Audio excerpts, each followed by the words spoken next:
So in 2022, we found out we were pregnant with our third baby.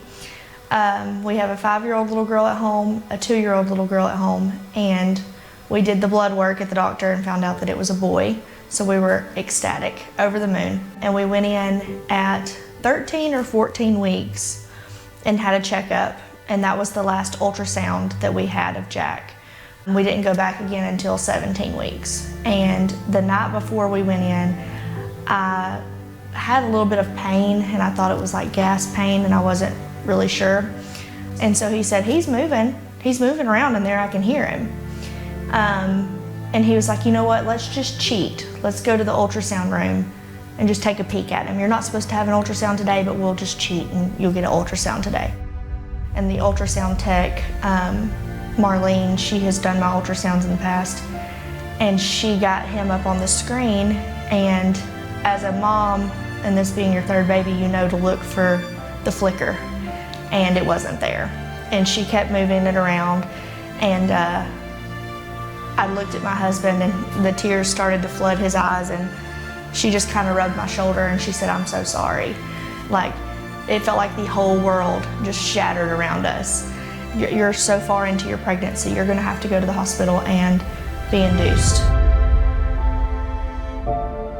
Footprints on the Heart began February the 9th, 2011. My granddaughter Natalie was delivered stillborn. When I left the hospital that night, I knew that God could bring something beautiful out of some brokenness, or I could end up being bitter forever. I ran across the quote, "There is no foot too small that it cannot leave its imprint on this world," and that was kind of, that night is the basis of where our ministry began. One of the nurses came in and she asked if we would like Footprints on the Heart.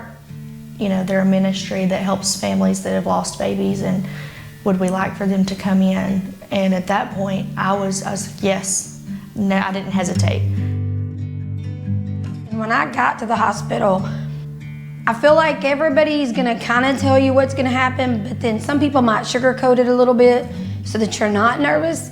But I would rather be open and honest with our families and be real, because real is what happens when loss occurs. From the moment she walked in, she was just, you could tell she was there to support us in whatever we needed.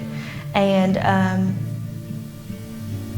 she told us things that we weren't even thinking of. She prepared us for funeral arrangements and for, you know, when he was delivered, how long we'll be able to keep him with us before, you know, it's time to let him go, because babies born early don't have, you know, they're not fully developed, so they're not able to stay with you as long as you'd like for them to.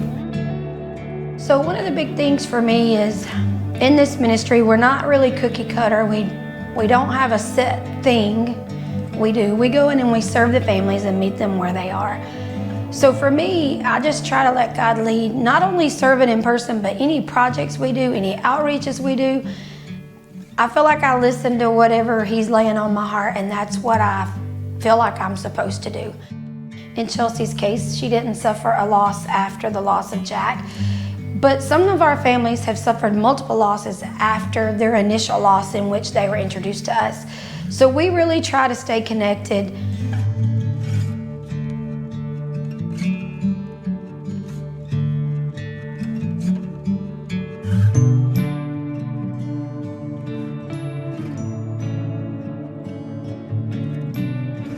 So when we found out we were pregnant with Wiley, it was a just big old melting pot of emotions. Obviously you're excited and you're happy because you're having a baby, but then immediately the worry and the fear and, you know, the trauma from what you'd been through sets in. When you have hope and faith in the Lord and you continue to pray and you don't give up, the difference that a year can make.